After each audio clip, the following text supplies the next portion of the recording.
ছবির উপরে তাবলা আসবে, ওই ছবি আবার খুলে রাখবা। আসসালামু আলাইকুম। আশা করি সবাই আল্লাহর দয়ায় ভালো আছেন। দীর্ঘ ১৬ বছর স্বৈরাচারীরা আমাদের উপর জুলুম করেছেন। তো গত ৫ই আগস্ট বাংলাদেশ নতুন করে স্বাধীন হওয়ার পর স্বৈরাচারী ফ্যাসিবাদী খনি হাসিনা বাংলাদেশ থেকে পালিয়ে যায়।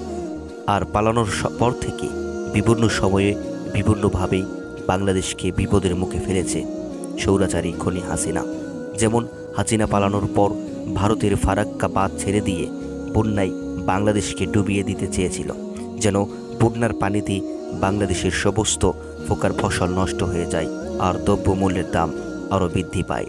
তো এই সমস্ত সকল প্রকার ষড়যন্ত্র ভারতে বসে থেকে করেছেন এবং বাংলাদেশে নতুন করে হাঙ্গামা সৃষ্টি করার চেষ্টা করেছে হাসিনা।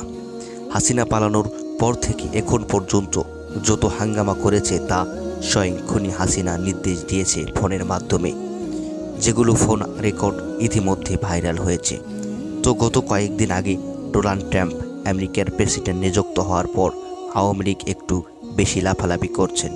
তারা মনে করছে যে ডোনাল্ড ট্রাম্প তাদেরকে আবারও ক্ষমতায় বসাবে।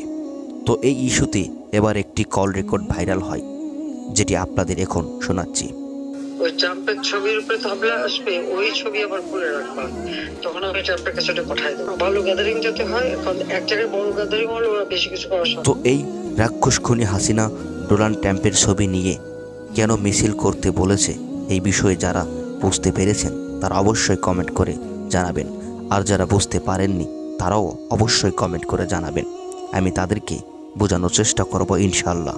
তো এই ফ্যাসিবাদী খনি হাসিনাকে নিয়ে কথা বলতে গেলে শেষ হবে না, ভিডিওটি অনেক বড় হয়ে যাবে, যার কারণে আমি এখান থেকে সংক্ষিপ্তভাবে বিদায় নিচ্ছি।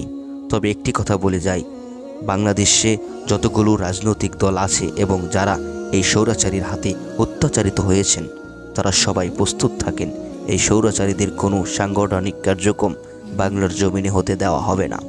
এই সন্ত্রাসী খুনিদের জায়গা এই বাংলার জমিনে হবে না, হবে না, হবে না।